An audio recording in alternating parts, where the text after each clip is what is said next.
England, 1839. The morning light filtered through the heavy velvet curtains of Langley House with a timidity that seemed to mirror Beatrice's own existence. She sat at her writing desk, her slender fingers tracing the worn edges of a leather-bound volume on ancient Greek philosophy, her eyes absorbing words that transported her far beyond the confines of her gilded cage. At 23, Beatrice Langley possessed a beauty that would have captured the attention of every eligible gentleman in London, had she been permitted to venture into their midst. Her auburn hair caught the sunlight like burnished copper, and her green eyes held an intelligence that burned with an intensity rarely found in young ladies of her station. Yet Beatrice knew that her beauty and intellect were wasted treasures, locked away like precious jewels in a vault to which only her stepmother held the key. Lady Cordelia Langley had entered her life 15 years prior, sweeping into Langley House on the arm of Beatrice's grieving father like a raven descending upon a wounded dove. At the tender age of 8, Beatrice had still been mourning her beloved mother when Cordelia had begun her campaign of gentle tyranny, so subtle and insidious that Lord Edmund Langley remained blind to it even now. Beatrice. The sharp voice cut through her reverie like a blade through silk. You have been at those books since dawn. Such excessive study is most unbecoming in a young lady. It will strain your eyes and coarsen your countenance. Beatrice looked up to find her stepmother framed in the doorway, her angular features arranged in an expression of disapproval that had become as familiar as her own reflection. Lady Cordelia was handsome in a severe way, her dark hair pulled back so tightly it seemed to stretch her skin across her prominent cheekbones. She wore black despite being widowed nearly a decade ago from her first husband, as though she were in perpetual mourning for joy itself. I was merely reading, stepmother, Beatrice replied softly, closing the book with careful reverence. Surely there is no harm in that. No harm? Cordelia swept into the room with the rustle of taffeta and the faint scent of lavender water. Reading fills your head with fanciful notions and unsuitable ideas. It makes you peculiar, Beatrice. No gentleman wishes for a wife who can discourse on philosophy when she should be concentrating on the management of a household and the comfort of her husband. Beatrice bit back the retort that rose to her lips. She had learned long ago that arguing with Cordelia was as futile as arguing with the wind. Instead, she folded her hands in her lap and waited for whatever new restriction her stepmother had devised. Your father and I have been discussing your future, Cordelia continued, moving to examine the books on Beatrice's shelf with barely concealed distaste. We agree that you have become far too scholarly in your habits. It is time you devoted yourself to more appropriate pursuits. Therefore, I am restricting your visits to the museum to once per month, rather than weekly. The words struck Beatrice like a physical blow. Her weekly visits to the British Museum were the one freedom she had managed to preserve, the single bright thread in the tapestry of her constrained existence. It was there, among the ancient artifacts and whispered histories, that she felt truly alive. But stepmother, surely the matter is settled. Cordelia's voice brooked no argument. You should be grateful that I permit you any indulgences at all. Many young ladies would consider themselves fortunate to have such careful guidance. Your dear mother, rest her soul, would have wanted me to ensure your proper upbringing. Beatrice's fingers tightened around the edge of her book until her knuckles turned white. Cordelia always invoked her mother's memory when she wished to inflict the deepest cuts, knowing that Beatrice could not protest without seeming to dishonor her mother's wishes. It was a cruelty of the most refined sort, one that left no visible marks, but carved deep wounds nonetheless. As Cordelia departed with a swish of her skirts, Beatrice turned to gaze out the window at the bustling streets of Mayfair. She could see elegant carriages passing by, ladies in their finest day dresses promenading with their companions, gentlemen on horseback tipping their hats to acquaintances. It was a world she glimpsed but never truly inhabited. While other young ladies of her age and station were attending balls, soirees and garden parties during the season, Beatrice remained at home, her attendance at such events perpetually forbidden by Cordelia under the guise of protecting her reputation and ensuring her proper development. Her father, dear man though he was, believed every word his wife uttered. Lord Edmund had been so devastated by his first wife's death that he had gratefully surrendered all household management to Cordelia, believing her stern rules were motivated by maternal concern rather than something darker and more possessive. Beatrice had tried years ago to make him understand, but Cordelia had painted her protests as the rebellious whims of a headstrong girl, and her father had sided with his wife. The days passed with the monotonous rhythm of a clock that never varied. Beatrice rose early, breakfasted alone while her father attended to business, and Cordelia planned her daily campaign of restrictions, spent her mornings at her needlework, or practicing the pianoforte under Cordelia's watchful eye, took her solitary luncheon, and then was permitted a brief walk in the garden before an evening of reading approved texts aloud to her stepmother while Cordelia worked at her embroidery and offered corrections to Beatrice's posture, diction, and comportment. It was a life of such carefully cultivated tedium that Beatrice sometimes wondered if she might simply fade away from lack of color and light, like a flower kept too long in shadow. Her only true solace remained her books, which she devoured with a hunger that no amount of restriction could fully quell, and her visits to the museum, which now loomed before her like an oasis in an endless desert. When the appointed day arrived for her monthly visit, Beatrice dressed with particular care, choosing a walking dress of deep green that complemented her eyes and made her feel, for a few precious hours at least, like a woman of the world rather than a prisoner in her own home. Cordelia insisted on sending her maid, Agnes, as a chaperone, but Agnes was a kind soul who understood her mistress's need for small freedoms and had learned to position herself at a discreet distance that allowed Beatrice to breathe. The British Museum rose before her like a temple to everything she valued: knowledge, beauty, history, and truth. Beatrice climbed the steps with a lightness in her heart that she felt nowhere else, passing beneath the great columns and into the cool, echoing halls where the past spoke in whispers and sometimes in shouts. She made her way directly to the Gallery of Classical Antiquities, her favorite haunt, where Greek and Roman sculptures stood in silent testimony to civilizations long vanished. Here she could lose herself in contemplation of ancient wisdom, in the delicate curves of a marble goddess, or the stern countenance of a philosopher captured in stone. It was among these silent companions that Beatrice felt most herself, most free. She was examining a particularly fine statue of Athena, goddess of wisdom, when she became aware of someone watching her. The sensation was distinct, like the touch of sunlight on skin, and when she turned, she found herself looking directly into the most remarkable pair of eyes she had ever encountered. They belonged to a gentleman of perhaps 30 years, tall and commanding in stature, with dark hair that held just a hint of wave and features that might have been carved by the same master who had created the statues surrounding them. He wore his clothes with the easy elegance of one born to privilege, his tailcoat perfectly fitted across broad shoulders, his cravat tied with understated sophistication.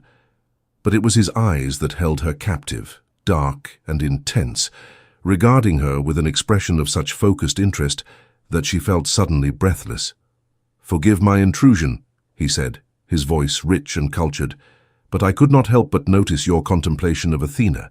She is a particular favorite of mine as well." Beatrice knew she should turn away, make some polite excuse, and retreat to Agnes's side. Young ladies did not engage in conversation with strange gentlemen, no matter how distinguished their appearance. Yet something in his gaze held her, some quality of genuine interest that she had so rarely encountered, that she found herself responding before prudence could intervene. "She represents so much that I admire," Beatrice replied, her voice steadier than she felt. "Wisdom, courage, independence. She was born fully formed from Zeus's head, needing no one's permission to exist or to exercise her considerable powers." The gentleman's eyes widened slightly, and she saw something kindle there that might have been surprise, or perhaps delight. "An interesting perspective, and one that suggests you have made a study of Greek mythology beyond the superficial." "I have had considerable time for study," Beatrice said, and then worried that she had revealed too much. But there was something about this stranger that invited confidence, that made her want to speak truths she had long kept hidden. "I am Damien Wycliffe," he said, executing a bow that was both proper and oddly intimate. "Duke of Ashworth, though I confess I prefer to be simply Damien when among the ancients. They care nothing for titles, only for the truth of one's character. Beatrice felt her heart begin to race. She had heard of the Duke of Ashworth, of course. Who had not? He was one of the most sought-after bachelors in England, wealthy beyond measure, handsome, and possessed of a reputation for intelligence and integrity that set him apart from the usual run of aristocratic gentlemen. Every ambitious mother in London had set her cap at him for her daughters, yet he remained obstinately unmarried, attending balls and social events with polite disinterest, dancing dutifully, but never showing particular favour to any lady.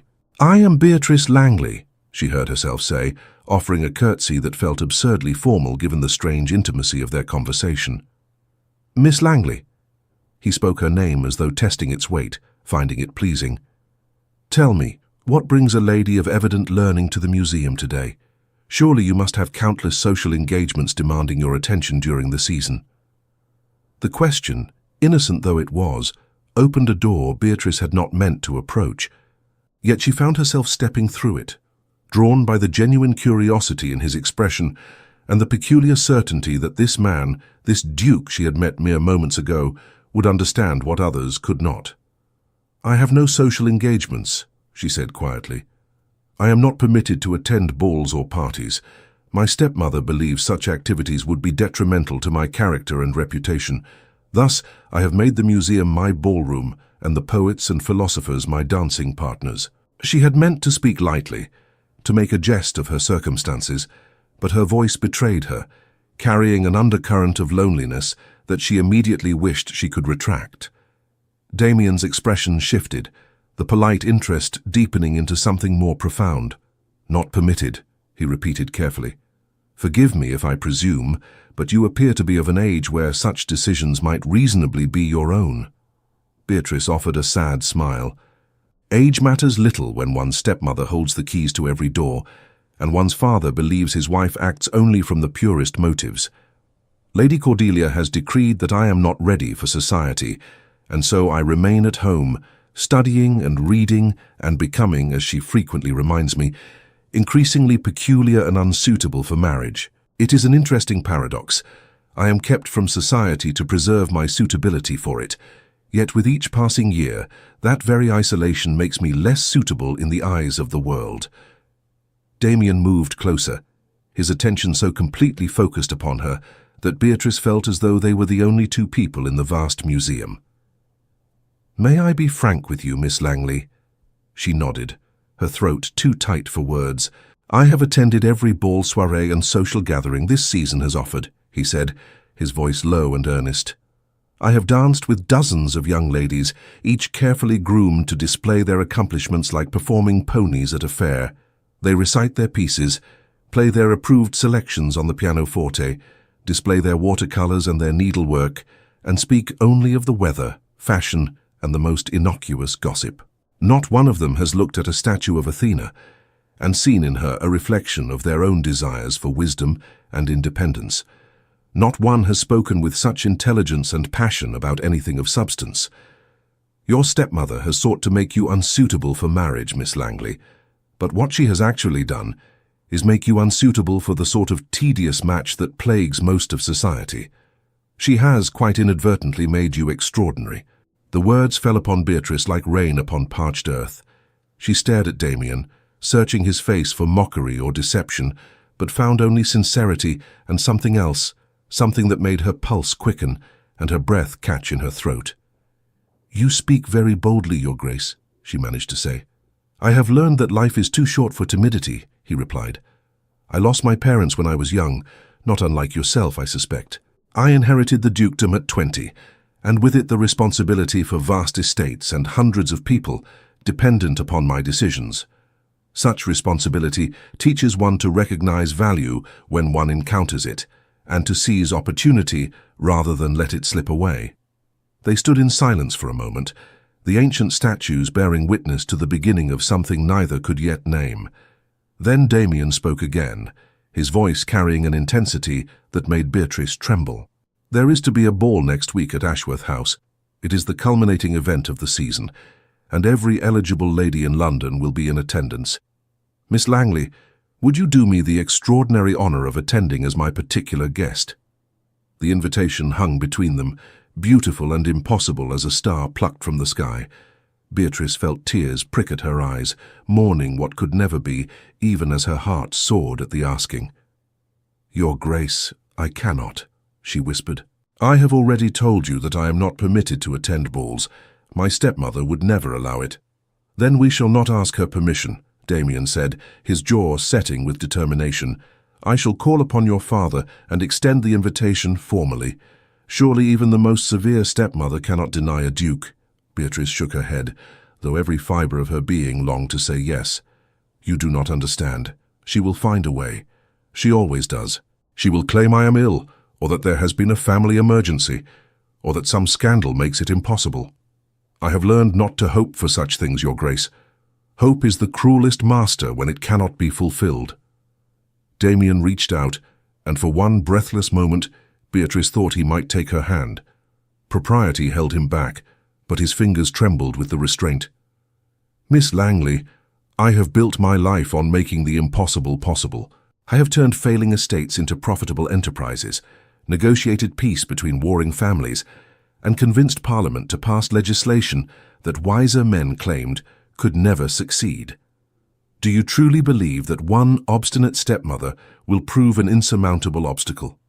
Despite herself, despite years of disappointment and crushed hopes, Beatrice felt something unfamiliar stirring in her chest. It took her a moment to recognize it as possibility. "I would very much like to attend your ball, Your Grace," she said softly, "but I fear you will find my stepmother a more formidable opponent than failing estates or recalcitrant parliamentarians." "Then let us make it a wager," Damien replied, and now he did smile, an expression of such warmth and confidence that Beatrice felt her own lips curve in response. "If I succeed in securing your attendance at my ball, you must promise me the first dance and the supper dance. If I fail, I shall—" "What would you have me do?" "Return here next month and tell me about all the ladies who attended," Beatrice said, trying to match his light tone, though her heart felt too full for jesting. "Describe their gowns and their conversation, so that I might imagine what I have missed." "A poor forfeit," Damien said, "for I would far rather have you there to see it all yourself. But very well, Miss Langley. The wager is struck." Agnes appeared then, her discreet distance finally overcome by the lengthy duration of Beatrice's conversation with this unknown gentleman. "Miss Beatrice, we should be returning home. Lady Cordelia will be expecting you for luncheon." The spell broke, and Beatrice felt reality crash back upon her like a wave. She curtsied to Damien, suddenly aware of the impropriety of their entire conversation and the impossibility of the dreams he had awakened. "Good day, Your Grace," she said formally. "Thank you for the pleasant discussion of antiquities." "The pleasure was entirely mine, Miss Langley," he replied, bowing deeply. "I shall call upon your father tomorrow to discuss arrangements for the ball. I look forward to seeing you there." As Agnes hurried her from the museum, Beatrice glanced back once to find Damien still watching her, his expression thoughtful and determined. She wanted to call out to him, to warn him more forcefully about Cordelia's iron will and her father's blind devotion to his wife. But the words died on her lips, and she allowed herself to be led away, carrying with her the memory of dark eyes and impossible promises. That evening, Beatrice sat at dinner with her father and Cordelia, pushing food around her plate while her stepmother discoursed on the unsuitability of the new fashion for higher waistlines, and her father nodded along with benign disinterest. Lord Edmund was a kind man, his once handsome face now lined with the cares of business and the comfortable complacency of a man who believed his household ran smoothly without his intervention. He loved his daughter, Beatrice knew, but he loved her in the distant, abstract way of a man who had surrendered the daily business of family life to feminine management. "You seem distracted this evening, Beatrice," Cordelia observed, her sharp eyes missing nothing. "I trust your visit to the museum did not overtax your constitution. Perhaps we should reduce your outings further if they leave you in such a state." "No, stepmother," Beatrice said quickly. "I am merely tired." The museum was most edifying, as always. "Edifying," Cordelia repeated, making the word sound like an accusation. "A young lady's mind need not be so thoroughly edified. It unsettles the humours and creates dissatisfaction with one's proper station in life." Lord Edmund cleared his throat, his customary signal that he wished to change the subject. "My dear, I received word today that the Duke of Ashworth may call tomorrow on a matter of some importance. We must ensure the house is in order to receive him." Beatrice's fork clattered against her plate, drawing Cordelia's immediate attention. She forced herself to breathe steadily, to show no reaction that might betray the wild hope and terror battling in her chest. "The Duke of Ashworth?" Cordelia's voice sharpened with interest. "What business could he possibly have with us?" "I confess I do not know," Lord Edmund replied. "His secretary sent word requesting an audience at 2 o'clock tomorrow afternoon. Most peculiar, but one does not refuse a duke, particularly one so highly regarded as Ashworth." Beatrice kept her eyes fixed upon her plate, afraid that her face would reveal everything. He had meant it then. Damien had actually intended to follow through on his impossible promise. She felt a mixture of elation and dread so intense that she thought she might be ill. That night, sleep eluded her entirely. She lay in her bed, staring at the canopy above, replaying every moment of her encounter with Damien. The way he had looked at her, truly looked at her, seeing not just her face, but the person beneath. The way he had spoken to her as an equal, engaging with her thoughts and ideas rather than dismissing them as unsuitable for a lady. The way his voice had deepened when he spoke of recognizing value and seizing opportunity. No one had ever looked at Beatrice that way before. No one had ever suggested that her intelligence and education were assets rather than flaws to be concealed or corrected. And now this remarkable man, this duke who could have any woman in England, had chosen to champion her cause against Cordelia's tyranny. But what if Cordelia prevailed as she always did? What if she found some way to deny the invitation, to keep Beatrice locked away while the world danced without her? Worse still, what if Damien's interest was merely that of a kind man performing a charitable act, and Beatrice had foolishly allowed herself to believe it meant something more? She rose before dawn, too anxious to remain in bed, and dressed with particular care. She chose her finest day dress, a creation of pale blue muslin that her mother had ordered, made shortly before her death, one of the few possessions Cordelia had not found reason to alter or discard. Beatrice braided her hair with trembling fingers, trying to tame the auburn waves into something elegant and sophisticated. The morning crept by with agonizing slowness. Cordelia seemed to sense something amiss, circling Beatrice like a hawk that has spotted prey, but not yet determined the best angle of attack. At breakfast, she commented on Beatrice's dress. "That gown is quite old-fashioned, my dear. Whatever possessed you to wear it today?" "I felt it appropriate," Beatrice replied carefully. "It reminds me of Mother." Cordelia's lips thinned at the mention of the First Lady Langley, but she said nothing more. She could hardly object to Beatrice honouring her late mother's memory, though Beatrice knew the reference irritated her. As 2 o'clock approached, Beatrice positioned herself in the drawing-room with a book, trying to appear absorbed, while her every sense strained toward the sound of the door. Lord Edmund paced near the window, his nervous energy betraying his own anxiety about receiving such an august visitor. Cordelia sat rigidly in her favourite chair, her hands folded in her lap, her expression one of calculated curiosity. The clock struck the hour, and moments later they heard the butler's measured tread in the hall. "His Grace, the Duke of Ashworth," he announced, and then Damien entered the room and Beatrice felt her breath catch all over again. He was dressed impeccably, his dark coat fitting him like a glove, his cravat tied in an intricate style that suggested both elegance and authority. But it was the look in his eyes as they swept the room and found her that made Beatrice's heart race. In that glance she saw recognition, determination, and something that looked remarkably like joy. Lord Edmund rushed forward, bowing deeply. "Your Grace, you honour our home with your presence. I confess I am most curious about the nature of your visit." "Lord Langley," Damien replied, his voice carrying the natural authority of one born to command. "I thank you for receiving me on such short notice. The matter I wish to discuss is of some delicacy, and I hope you will permit me to speak freely." "Of course, Your Grace." "Please, be seated. May I present my wife, Lady Cordelia Langley, and my daughter, Miss Beatrice Langley." Damien bowed to Cordelia with perfect correctness, then turned to Beatrice.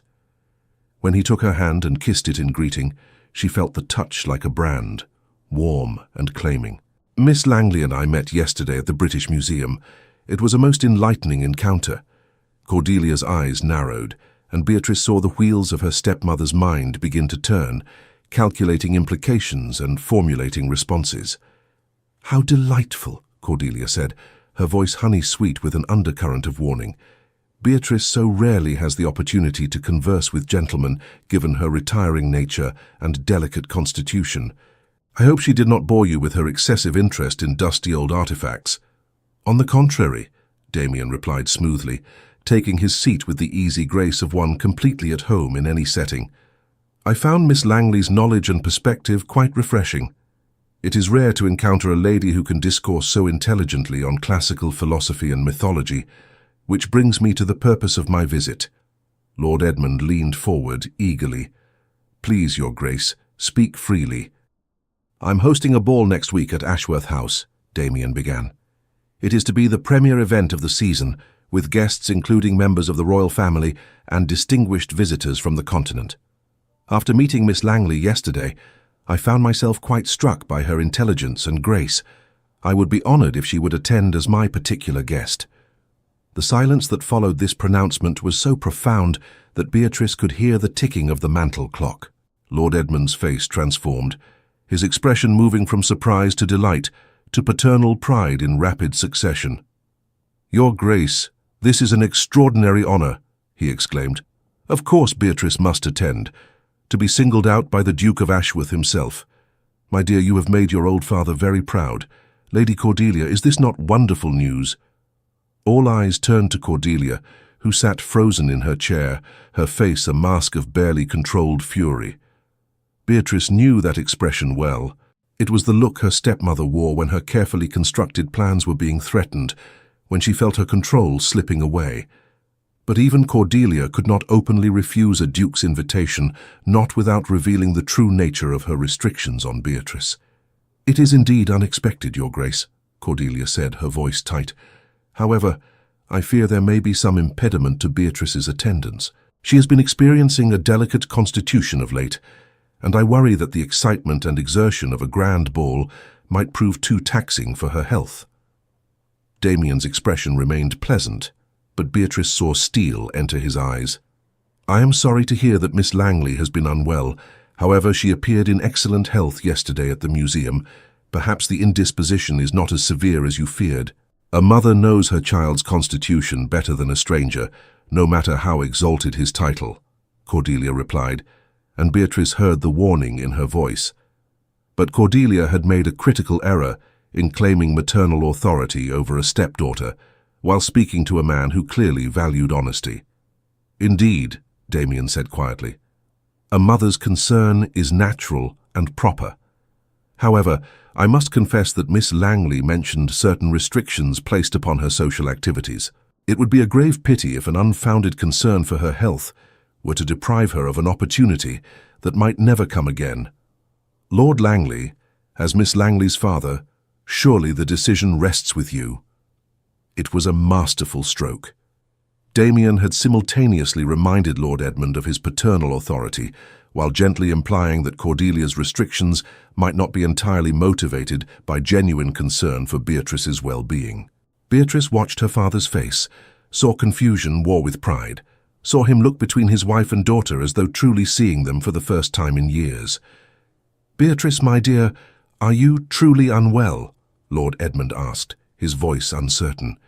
"You look quite healthy to me." "I am very well, father," Beatrice replied, her voice steady despite the hammering of her heart. "I would be honored to attend His Grace's ball if you permit it." "But Edmund," Cordelia interjected, rising from her chair, "you must consider the implications. Beatrice has not been in society. She lacks the proper gowns, the necessary preparation. She will be completely overwhelmed by such a grand event. It would be kinder to decline the invitation than to set her up for certain humiliation." "I have considered these concerns," Damien said, his voice carrying an edge that made it clear he would not be deterred. "I would be pleased to place my own dressmaker and other necessary resources at Miss Langley's disposal." My late mother's modiste is the finest in London, and she would be honoured to create appropriate attire for Miss Langley.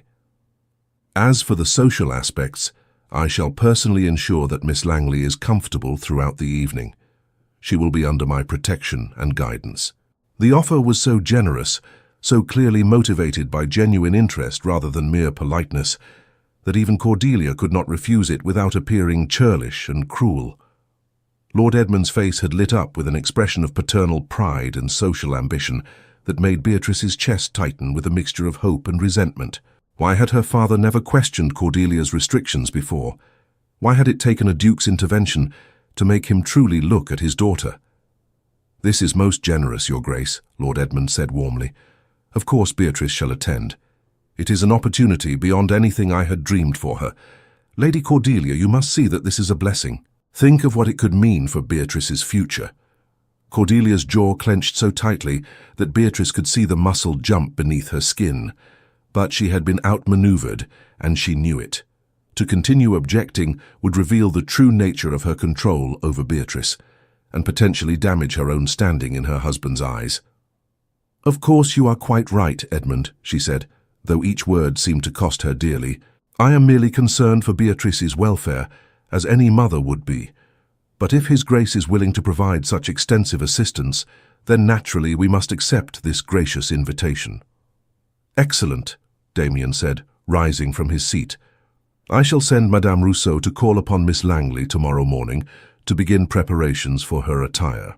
And, Miss Langley, I look forward to claiming those dances you have promised me." He smiled at Beatrice, and in that smile she saw triumph and promise and something that made her breath catch in her throat. He had done it. He had actually done it. The impossible had been made possible, and in 1 week's time she would walk into a ballroom on the arm of the Duke of Ashworth himself. After Damien departed, the house erupted into activity. Lord Edmund was beside himself with excitement, already penning notes to his friends about his daughter's extraordinary invitation. Cordelia retreated to her rooms with a headache, her fury temporarily contained but certainly not extinguished, and Beatrice stood in the centre of the drawing-room, feeling as though the world had tilted on its axis. Agnes found her there some time later, still standing in the same spot, her expression dazed. "Miss Beatrice, you must sit down before you faint. Such excitement! A duke's ball! I can scarcely believe it." "Neither can I, Agnes," Beatrice whispered. "Neither can I." The week that followed was a whirlwind of activity that transformed the previously staid routine of Langley House into something resembling controlled chaos. Madame Rousseau arrived the next morning, a diminutive Frenchwoman with sharp eyes and an even sharper tongue, accompanied by 3 assistants bearing swatches of fabric that seemed to encompass every colour imaginable. "So," Madame Rousseau said, circling Beatrice with an appraising eye that seemed to see past fabric and into the very soul. "You are the young lady who has captured the Duke's interest. I see why. You have the bone structure of a classical statue and the bearing of a queen. We shall make you magnificent." Cordelia hovered throughout the entire fitting, offering suggestions that were really criticisms disguised as helpfulness. "Perhaps something more subdued, madame. Beatrice's colouring is quite delicate and easily overwhelmed by bold hues."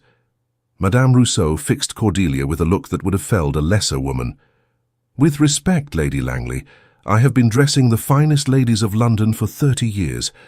I know what will suit Miss Langley, and it is most certainly not subdued. She has been subdued quite enough already, I think." The comment hung in the air, loaded with implication, and Beatrice saw Cordelia's face flush with barely suppressed anger. But even Cordelia dared not openly cross a modiste who dressed duchesses and counted royalty among her clients. In the end, Madame Rousseau created a gown that made Beatrice gasp when she saw the completed creation. It was fashioned of silk the colour of sea foam, a green so pale it was almost silver, with delicate embroidery in silver thread that caught the light with every movement. The neckline was lower than anything Beatrice had ever worn, revealing the graceful line of her neck and the delicate hollows of her collarbones. The skirt fell in elegant lines that suggested rather than revealed the figure beneath, and the overall effect was one of ethereal beauty combined with unmistakable sophistication. "It's perfect," Beatrice breathed, running her fingers over the exquisite fabric. "Of course it is perfect," Madame Rousseau replied, with a satisfied smile. "I do not create imperfection. The Duke will be unable to look at anyone else, which is precisely as it should be." As the day of the ball approached, Cordelia's attempts to undermine the entire endeavour grew more desperate. She suggested that Beatrice was developing a cold and should perhaps rest rather than attend. She claimed that a distant relative had taken ill and might need their immediate attention. She even hinted that there had been some scandal associated with the Duke of Ashworth that made him an unsuitable companion for an innocent young lady. But Lord Edmund, for once in his life, remained firm.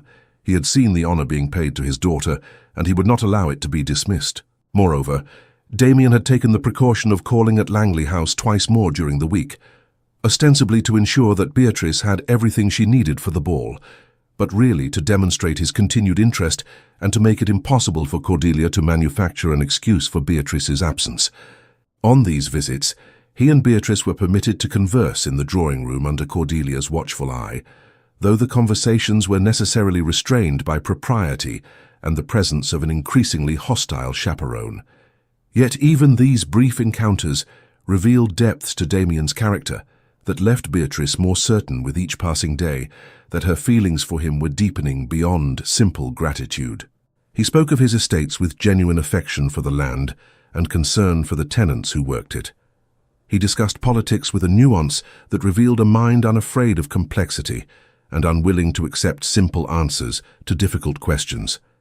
He asked Beatrice's opinions on matters ranging from agricultural reform to educational philosophy, and he listened to her responses with the focused attention of one who truly valued what she had to say. During one such visit, when Cordelia had been momentarily called away to deal with a household matter, Damien leaned closer and spoke in a voice meant only for Beatrice's ears. "Are you being treated well, Miss Langley? I sense that the atmosphere in this house has grown more strained since I extended my invitation. If you are suffering any consequences for accepting it, I would know immediately." Beatrice was touched by his concern, though she was careful to keep her voice light. "My stepmother is displeased, it is true, but she would not dare take any action that might reflect poorly upon the family in your eyes. For the moment, at least, your interest serves as my shield." "Then I shall ensure that my interest remains abundantly clear," Damien replied, his dark eyes holding hers with an intensity that made her pulse quicken. "And, Miss Langley, I want you to know that my invitation was not motivated by pity or by some desire to champion a worthy cause. I invited you because from the moment I saw you in that museum, studying Athena with such passion and intelligence, I could think of nothing and no one else. You have haunted my thoughts every waking moment since, and I very much hope that this ball will be the beginning of something, rather than simply a single magical evening." Beatrice felt her cheeks flush and her heart begin to race. She wanted to respond, to tell him that she felt the same bewildering, exhilarating pull toward him, but Cordelia's footsteps in the hall silenced her. They drew apart, just as her stepmother re-entered the room, her sharp eyes immediately noting the heightened colour in Beatrice's cheeks and the satisfied smile on Damien's lips. The night before the ball, Beatrice lay awake once more, but this time her sleeplessness was born of anticipation rather than anxiety. She rose and moved to her window, looking out at the moonlit streets of Mayfair and imagining what the following evening would bring. Would she truly walk into a ballroom filled with London's finest society? Would she dance in Damien's arms while the ton looked on? And what would come after? For she was certain now that Damien's interest was genuine, and equally certain that her own feelings had progressed far beyond gratitude into territory that both thrilled and terrified her. She must have finally dozed, because she woke to Agnes shaking her shoulder gently. "Miss Beatrice, it is time to rise. Today is the day." The morning passed in a blur of preparation. Beatrice bathed in water scented with roses, and Agnes washed her hair until it shone like burnished copper. The gown had been delivered the previous evening, and hung now in Beatrice's wardrobe like a promise made manifest. Beatrice touched it reverently, still unable to quite believe that she would actually wear it, that she would actually attend a ball given by the Duke of Ashworth. Cordelia appeared at midday, her expression grave. "Beatrice, I must speak with you privately." Agnes withdrew, and Beatrice steeled herself for whatever final attempt her stepmother would make to poison this evening's joy. "I know you believe I have been unfair to you," Cordelia began, her voice carrying an unfamiliar note of something that might have been vulnerability. "I know you think I have kept you confined out of cruelty or some desire to control you. But you must understand, child, that I have only ever sought to protect you." "Protect me from what, stepmother?" Beatrice asked, unable to keep the bitterness from her voice. "From life? From happiness? From any possibility of forming connections with other people?" Cordelia's face hardened. "From making the mistakes I made? From believing that passion and romance are more important than security and position? I was once like you, Beatrice, young and foolish and filled with romantic notions. I married for love, and it brought me nothing but heartache. My first husband was charming and handsome and utterly irresponsible. He left me nearly penniless when he died, dependent upon the charity of relatives who made their contempt for me abundantly clear. I swore then that I would never allow any daughter of mine to suffer as I had suffered." Beatrice stared at her stepmother, seeing her for perhaps the first time as something other than simply an oppressor. She saw a woman scarred by disappointment and loss, who had sought to protect her stepdaughter by denying her any opportunity to experience similar pain. It was a twisted sort of love, perhaps, but it was love nonetheless in its own damaged way. "But stepmother," Beatrice said gently, "in protecting me from the possibility of pain, you have guaranteed that I would suffer a different sort of anguish. Loneliness is its own form of heartache, and a life without connection or hope is a kind of living death. Whatever happens tonight or in the future, I would rather risk pain than continue to exist in this grey half-life you have created for me." Cordelia's expression crumpled, and for a moment Beatrice saw tears glinting in her stepmother's eyes. But then the familiar mask reasserted itself, and Cordelia straightened her spine. "You are determined to attend this ball, then? You are determined to pursue this connection with the Duke regardless of the consequences?" "I am," Beatrice replied firmly. "Then I can say no more. But mark my words, Beatrice. Men of the Duke's station do not marry girls like you. They dally and flirt and raise expectations, and then they marry someone of appropriate lineage and leave hearts broken in their wake. Do not say I did not warn you when you find yourself cast aside." The words were designed to wound, and they found their mark. For despite Damien's attentions and apparent sincerity, Beatrice could not entirely silence the small voice of doubt that whispered Cordelia might be right. Why would a duke, who could have any woman in England, choose a girl who had been kept from society, whose only accomplishments were books and museums and solitary contemplation? But then she remembered the way Damien had looked at her, the way he had listened to her thoughts and valued her opinions. She remembered his determination to bring her to his ball, despite every obstacle Cordelia had placed in his path. And she chose to have faith, fragile though it might be. As evening approached, Agnes helped Beatrice into the magnificent gown. The silk whispered against her skin like a promise, and when she looked at herself in the mirror, she scarcely recognized the woman staring back at her. Agnes had dressed her hair in an elegant arrangement that allowed several curls to frame her face, and the style somehow emphasized the classical beauty of her features. The gown transformed her figure, revealing a grace she had not known she possessed. "Oh, Miss Beatrice," Agnes breathed, tears streaming down her cheeks. "You look like a princess from a fairy story." A delicate knock sounded at the door, and Lord Edmund entered, stopping short at the sight of his daughter. His eyes filled with tears, and he crossed the room to take her hands in his. "My dear child," he said, his voice thick with emotion, "you look exactly as your mother did on the night I first saw her at a ball much like the one you will attend tonight. She was the most beautiful woman I had ever seen, and when she agreed to dance with me, I knew my life had been changed forever. I see her in you now, and I am reminded of how much I have failed you both. Your mother would be so proud of the woman you have become, despite my neglect and Lady Cordelia's restrictions. Can you forgive me, Beatrice?" Beatrice felt tears threaten her own composure, but she squeezed her father's hands and managed a tremulous smile. "There is nothing to forgive, Father. You have always loved me, even if you did not always know the best way to show it. Let us simply be glad for this moment and for whatever the future may bring." The sound of a carriage in the street below drew them to the window. The Ashworth carriage was magnificent, drawn by 4 matched greys and attended by liveried footmen. Beatrice's breath caught at the sight of it, at the reality of what was about to happen. Damien himself emerged from the carriage and strode to the door with purposeful steps. He had promised to collect her personally, to ensure that no last-minute machinations could prevent her attendance. It was a breach of convention, perhaps, but then everything about their acquaintance had existed outside the usual strictures of polite society. When Beatrice descended the stairs to the entrance hall, Damien was waiting, resplendent in formal evening attire that emphasized his commanding presence. But it was his expression when he saw her that made Beatrice's heart soar.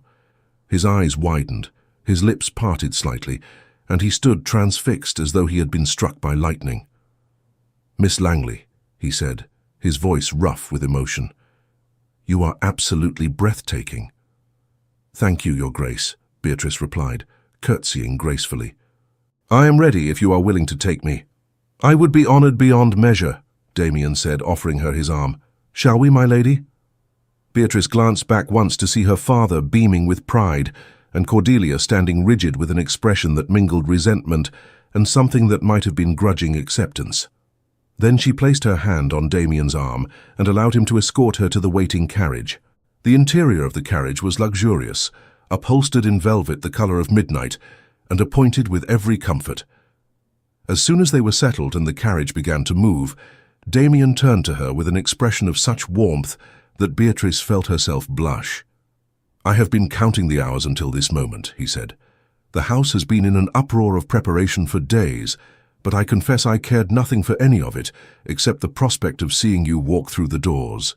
"Your Grace, I must thank you," Beatrice began, but he raised a hand to stop her. "Please, when we are alone, will you not call me Damien? And there is no need for thanks.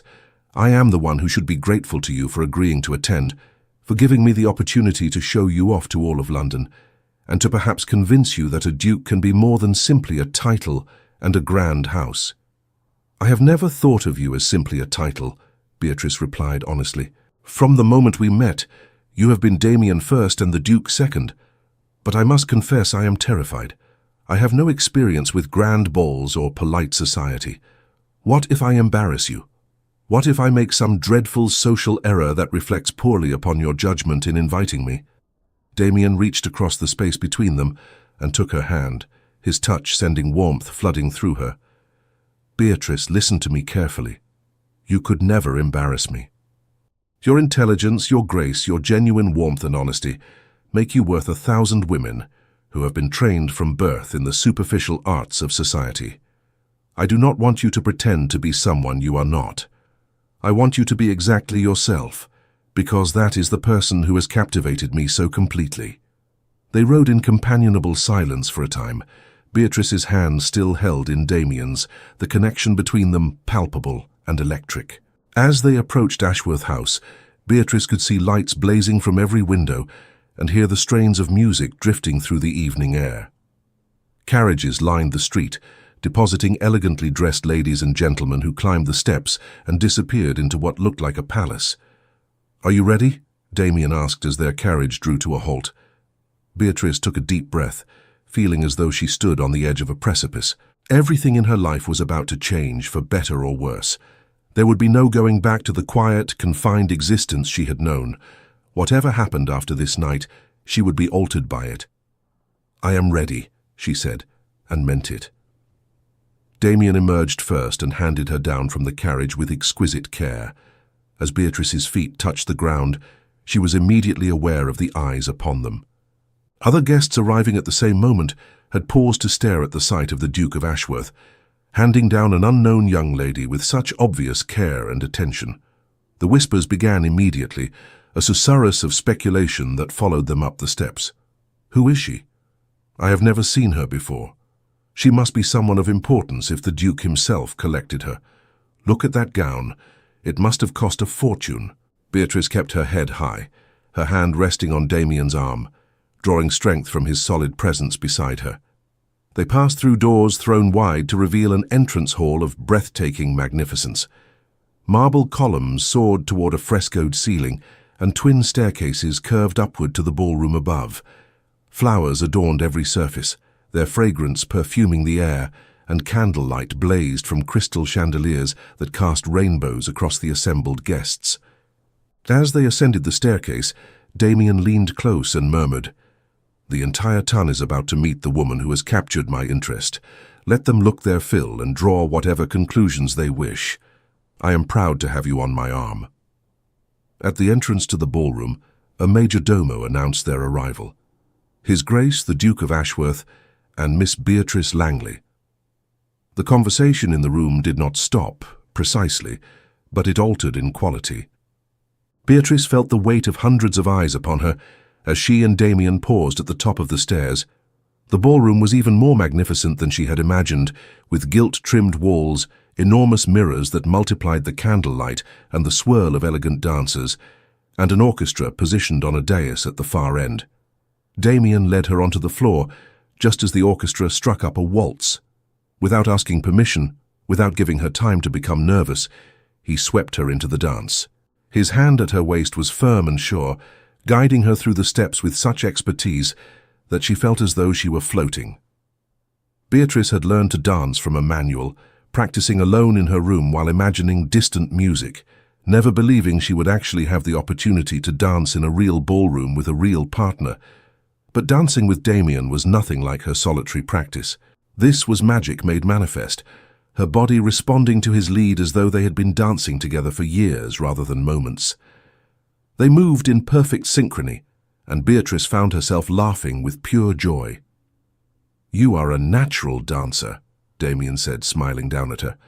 "Though I confess I would have danced with you even if you had trodden on my feet with every step. I find I do not much care what we are doing, as long as I am with you." Around them, the ton watched with undisguised fascination. The Duke of Ashworth, who had danced dutifully but without particular enthusiasm with dozens of young ladies over the past several seasons, was clearly enchanted by this unknown girl. The way he looked at her, the way he held her perhaps a fraction closer than was strictly proper, the way he seemed completely oblivious to everyone else in the room, it all pointed to a gentleman seriously caught. When the waltz ended, Damien did not release her immediately. Instead, he kept her hand in his and led her toward a small group of people standing near one of the tall windows. Beatrice recognized the Earl and Countess of Pemberton, two of the most influential members of society, along with a distinguished-looking elderly gentleman in military dress. "Lord Pemberton, Lady Pemberton, General Fairfax, may I present Miss Beatrice Langley," Damien said with easy confidence. "Miss Langley, I am pleased to introduce you to some of my dearest friends." Lady Pemberton, a handsome woman in her 40s with kind eyes, smiled warmly at Beatrice. "Miss Langley, we are delighted to meet you. Ashworth has spoken of nothing else for the past week, which is quite remarkable considering he is usually the most reticent of men about his personal interests. I fear I have been rather transparent in my admiration," Damien admitted, without embarrassment. "But then Miss Langley inspires a man to honesty." "Tell me, Miss Langley," the Earl asked, his eyes twinkling with good humor, "what is your particular interest? Every young lady seems to have some accomplishment they wish to display. Do you paint? Play? Sing?" "I read, my lord," Beatrice replied honestly. "I have had a great deal of time for reading, and I find that books offer both companionship and education beyond anything else I have encountered." "What sort of books?" General Fairfax inquired, his gruff voice suggesting he expected her to name some lightweight novels or poetry. "Philosophy primarily," Beatrice said, warming to her subject despite the grandeur of her surroundings. "I have been making a study of Platonic thought and its influence on later Christian philosophy. I find the dialogue form particularly fascinating as a method of exploring complex ideas." The general's eyebrows rose nearly to his hairline. "By Jove, a young lady who reads Plato. And what do you make of his theory of forms?" For the next quarter hour, Beatrice found herself engaged in a spirited discussion of classical philosophy with the general, who proved to be remarkably well-read for a military man. Lady Pemberton and the Earl listened with evident amusement, while Damien watched Beatrice with an expression of such open admiration that she felt her cheeks grow warm. "Ashworth, you sly devil," Lord Pemberton said when the philosophical discussion had concluded. You have found yourself a genuine blue stocking, and a beautiful one at that. No wonder you have been so particular all these years. You were waiting for a woman who could match you intellectually as well as aesthetically. I confess I had given up hope of finding such a woman, Damien replied, his eyes never leaving Beatrice's face, which makes the discovery all the more precious. As the evening progressed, Damien introduced Beatrice to what seemed like half of London's elite. She met countesses and viscounts, baronets and their wives, ladies whose names she had read in the society pages, and gentlemen whose political speeches she had studied. To her surprise, she found herself enjoying most of these encounters. The majority of people she met were intrigued by her intelligence, rather than put off by it, and Damien's obvious approval seemed to lend her a social currency she would never have possessed on her own merits.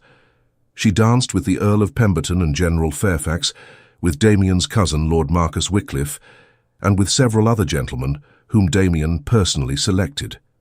But it was clear to everyone present that Beatrice's heart belonged to Damien, and that his belonged to her. They kept finding each other across the crowded ballroom, their eyes meeting in silent communication, and whenever propriety permitted, Damien claimed her for another dance. During a country dance that briefly separated them, Beatrice found herself partnering with a young gentleman who introduced himself as Viscount Hartley. "You have caused quite a stir this evening, Miss Langley," he said with a pleasant smile. "The betting books at White's will be full tomorrow with wagers on when Ashworth will make his declaration. The general consensus seems to be that it is a matter of when, not if." Beatrice felt her heart skip at his words. "Sir, I believe you presume too much. His Grace has merely been kind enough to extend his hospitality to me." "My dear Miss Langley," the Viscount replied, his tone gently amused, "I have known Ashworth since we were boys at Eton together. I have never, in all those years, seen him look at a woman the way he looks at you. He is not a man given to casual flirtations or meaningless gestures.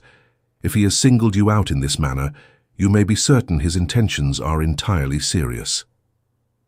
Before Beatrice could respond, the dance brought her back to Damien, whose hand clasped hers with a warmth that spoke volumes.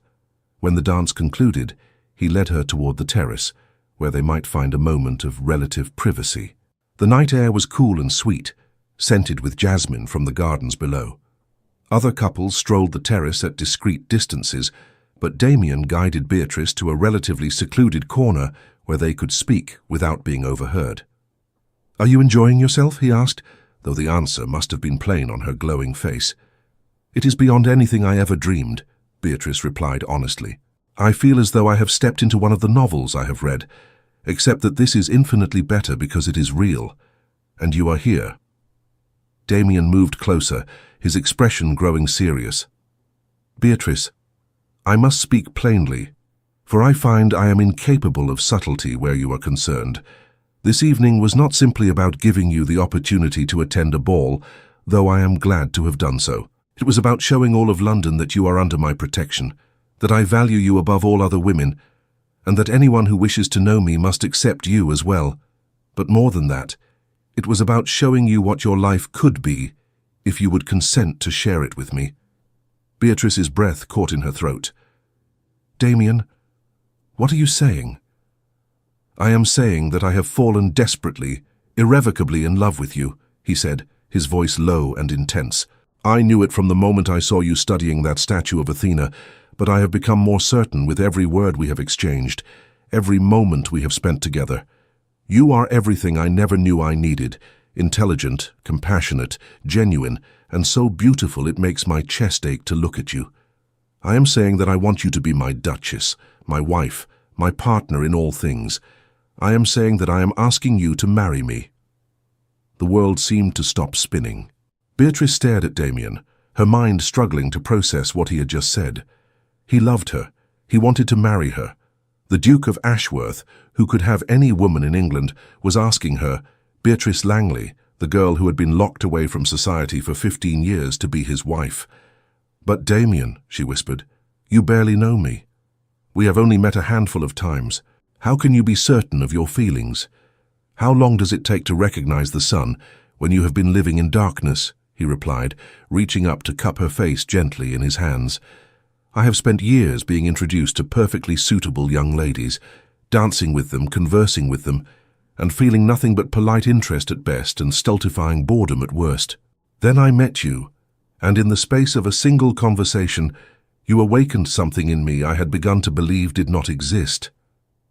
That is not infatuation, Beatrice. That is recognition. My soul recognizing its match in yours. Tears spilled down Beatrice's cheeks, but they were tears of joy so overwhelming she could scarcely contain it. I love you too, she said, her voice breaking with emotion. I have tried not to, tried to protect myself from hoping for too much, but I cannot help it. You have shown me kindness and respect. You have valued my mind and my heart. You have fought for me when no one else ever has. How could I not love you? Then say yes, Damien urged, his thumbs gently wiping away her tears. Say you will marry me, and we will face whatever challenges come together. I know your stepmother will not be pleased, and there may be difficulties ahead, but I promise you, Beatrice, I will never allow anyone to cage you again. As my Duchess, you will have all the freedom you have been denied, all the opportunities to use that remarkable mind of yours, and all the love I have to give. Yes, Beatrice breathed, hardly believing she was saying the word. Yes, Damien, I will marry you. With all my heart, yes. Damien's face transformed with joy, and he pulled her into his arms, holding her close while she laughed and cried simultaneously. Around them, several guests on the terrace had noticed the embrace and were whispering excitedly, but neither Beatrice nor Damien cared. They had found each other against all odds, and the opinion of society paled in comparison to the certainty of their love. Come, Damien said, taking her hand. Let us return inside and I shall make the announcement formally. I want all of London to know that you have agreed to be my wife. They re-entered the ballroom just as the orchestra was concluding a quadrille. Damien signalled to the conductor, who tapped his baton for silence.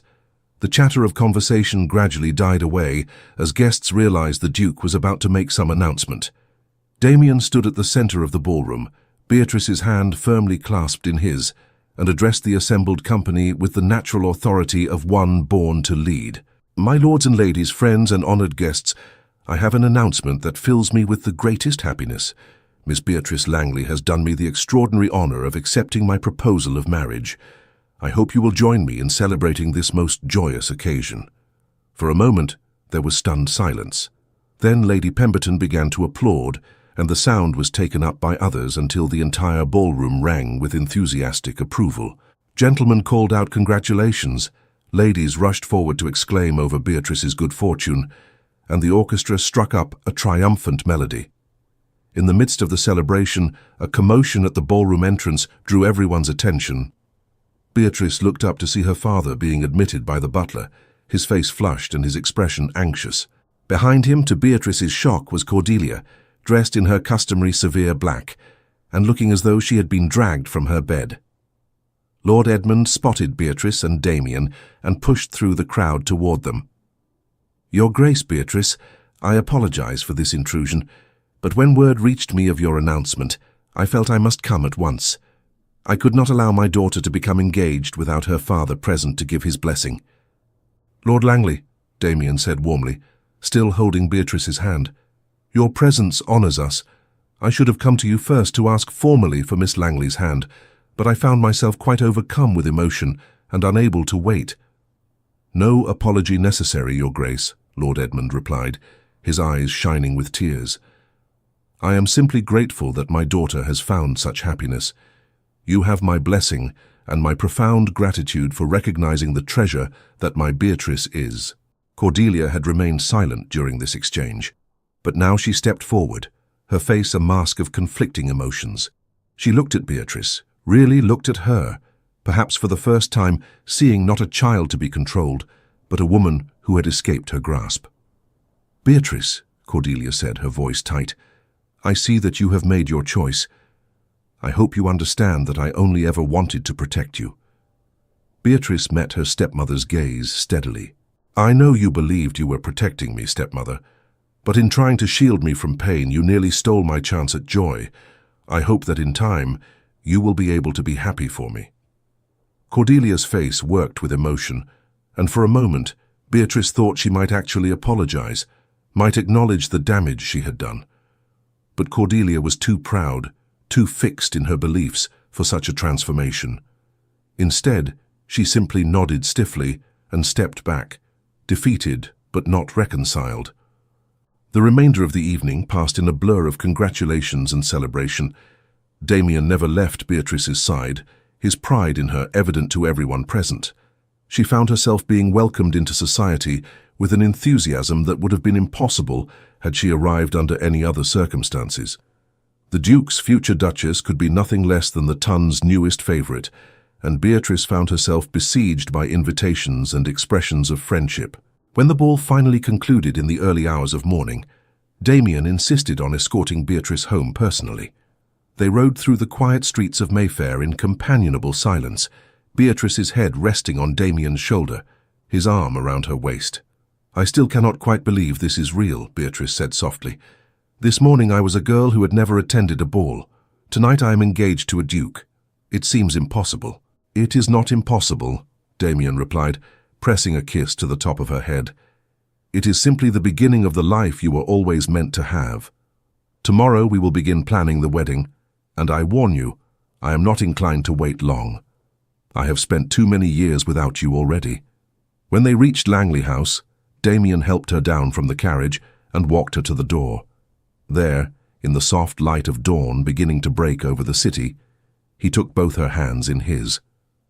"Thank you for agreeing to be my wife," he said. "Thank you for being brave enough to say yes despite all the reasons you might have said no. I promise you, Beatrice, I will spend every day of our lives together making certain you never regret this decision." "I could never regret choosing love over fear," Beatrice replied. "You have freed me, Damien, not just from my stepmother's restrictions, but from the prison of my own doubts and resignation. You showed me that life could be more than I had imagined, and for that I will be eternally grateful." "We freed each other," Damien said, his eyes intense in the growing light. "For I was as much a prisoner as you were, locked in a life of duty and expectation, with no hope of genuine connection. You showed me what it means to truly live, to feel, to love. We are neither of us imprisoned anymore." He kissed her then properly and thoroughly, and Beatrice felt the last of her fears and doubts melt away. This was real.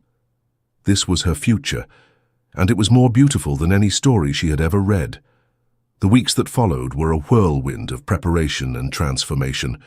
True to his word, Damien insisted on a brief engagement, and the wedding was planned for a date only 2 months hence. Beatrice found herself swept up in a tide of activity that would have been overwhelming had Damien not been there to guide her through it. Madame Rousseau was commissioned to create a wedding gown that would outshine even the ball gown she had already created. Lady Pemberton took Beatrice under her wing, introducing her to society and helping her navigate the complex rules of Tun behavior. Invitations poured into Langley House at a rate that left even Cordelia stunned into submission. But the most significant change was in Lord Edmund's behavior toward his wife. The blinders had been removed from his eyes, and he began to see Cordelia's restrictions for what they truly were. He confronted her privately, and though Beatrice was not privy to their conversation, she noticed that her father began to assert himself in household matters for the first time in 15 years. Cordelia, for her part, seemed diminished somehow, her power broken by Beatrice's escape from her control. She moved through the house like a ghost, attending to her duties but without her former authoritarian fervor. Beatrice almost felt sorry for her, understanding now that Cordelia's cruelty had been born of her own pain and fear. One afternoon, about a month before the wedding, Cordelia requested a private audience with Beatrice. They met in the drawing room where so many tense confrontations had occurred, but this time Cordelia's manner was subdued rather than aggressive. "Beatrice, I owe you an apology," Cordelia began, the words clearly costing her dearly. "I have spent these past weeks examining my behavior toward you, and I have been forced to confront some uncomfortable truths about myself. I convinced myself that I was protecting you, but in reality I was trying to protect myself from losing another person I had come to care for. If I kept you isolated, you could not leave me. If I prevented you from finding love, you would not discover that love could bring pain as well as joy. I was selfish, and I was cruel, and I am deeply sorry." Beatrice was stunned. She had never expected Cordelia to acknowledge her wrongs, much less apologize for them. "Stepmother, I do not know what to say." "You need say nothing," Cordelia replied, her eyes glistening with unshed tears. "I do not expect your forgiveness, nor do I deserve it.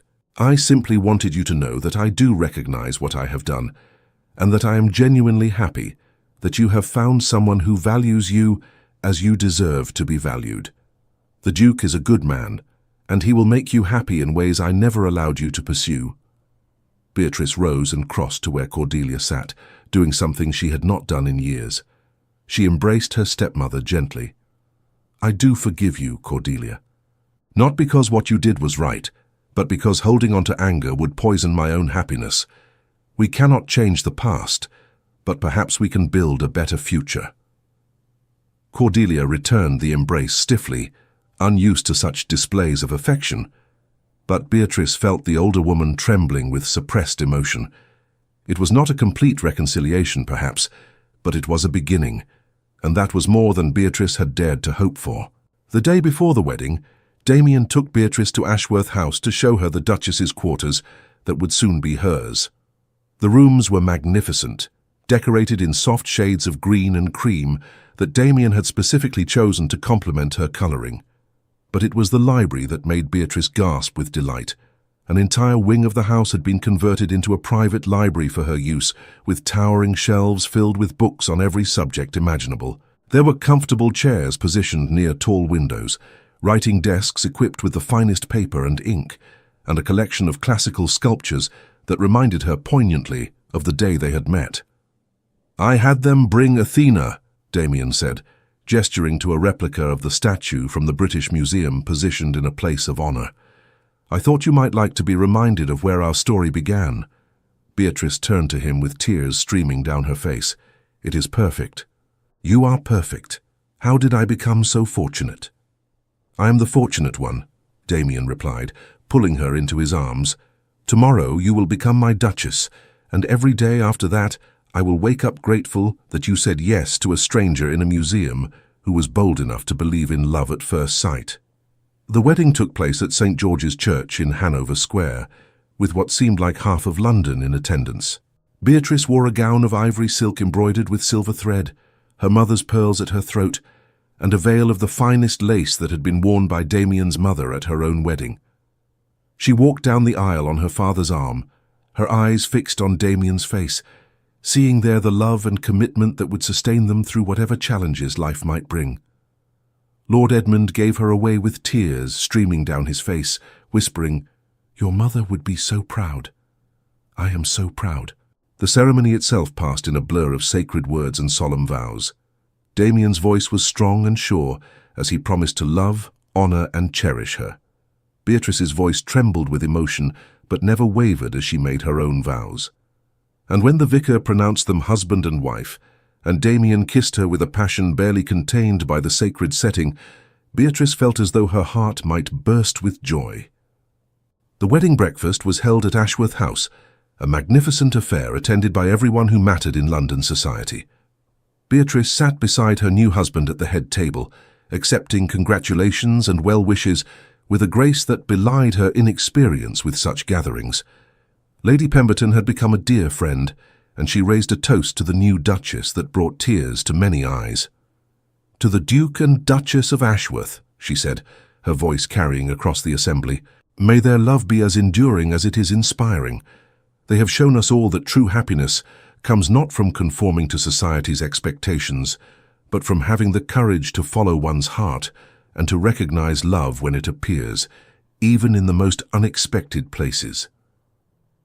As the afternoon wore on and guests began to depart, Damien led Beatrice away from the festivities to a small balcony overlooking the gardens. The summer sun was setting, painting the sky in shades of rose and gold, and in the distance they could hear the sounds of London settling into evening. "Are you happy, my love?" Damien asked, wrapping his arms around her from behind and resting his chin on her shoulder. "I am happier than I ever imagined possible," Beatrice replied, leaning back against his solid warmth. "A few months ago, I was a girl locked away from life, resigned to a future of loneliness and restriction. Now I am a duchess, married to the man I love with all the freedom and opportunity I could ever desire. It seems like something from a dream. Then we shall spend the rest of our lives ensuring it remains a beautiful dream, Damien said, turning her in his arms so he could see her face. We shall travel if you wish. We shall fill your library with more books than you could read in a lifetime.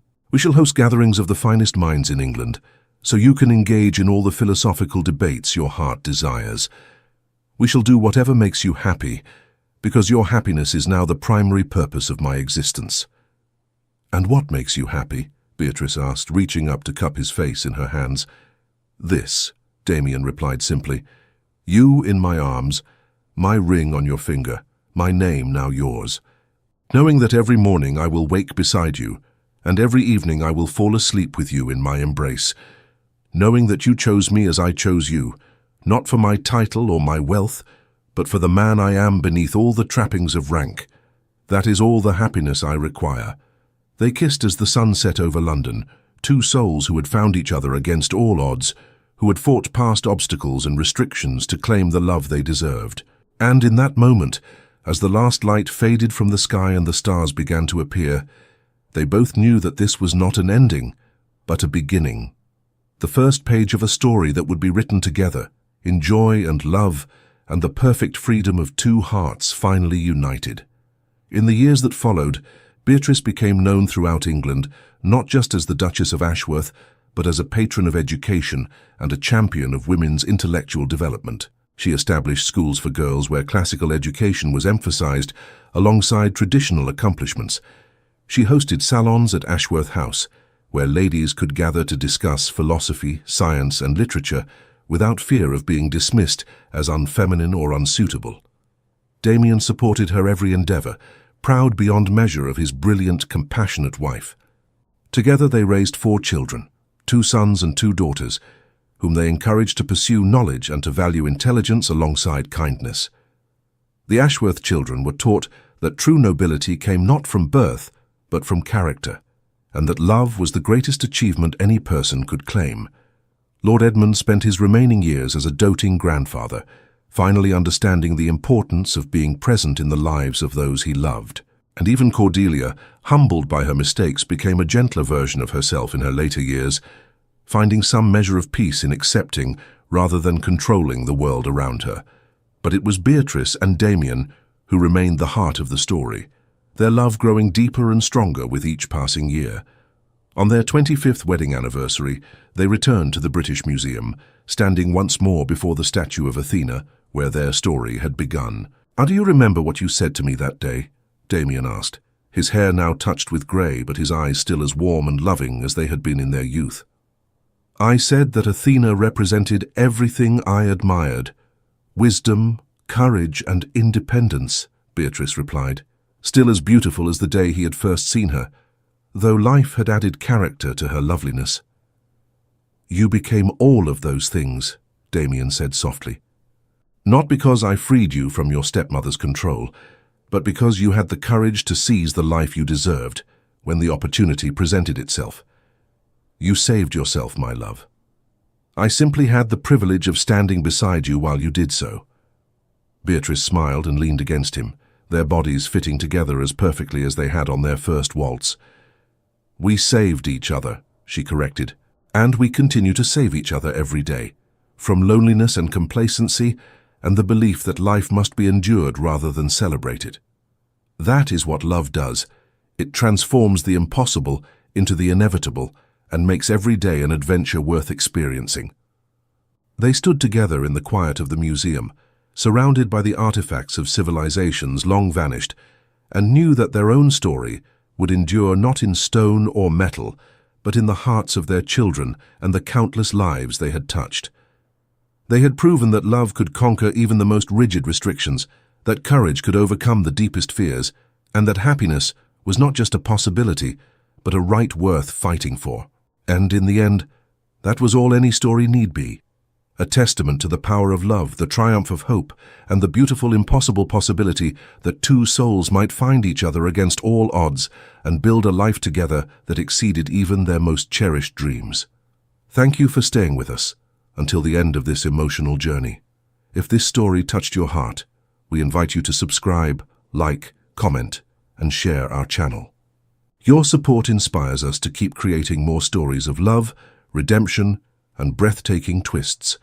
Help us reach our first 1,000 subscribers, and together we'll continue sharing tales that warm the heart. At the end of this video, you'll see a suggestion for another of our historical stories. Click and let yourself be enchanted by another unforgettable tale. With all our gratitude, Echoes of Romance.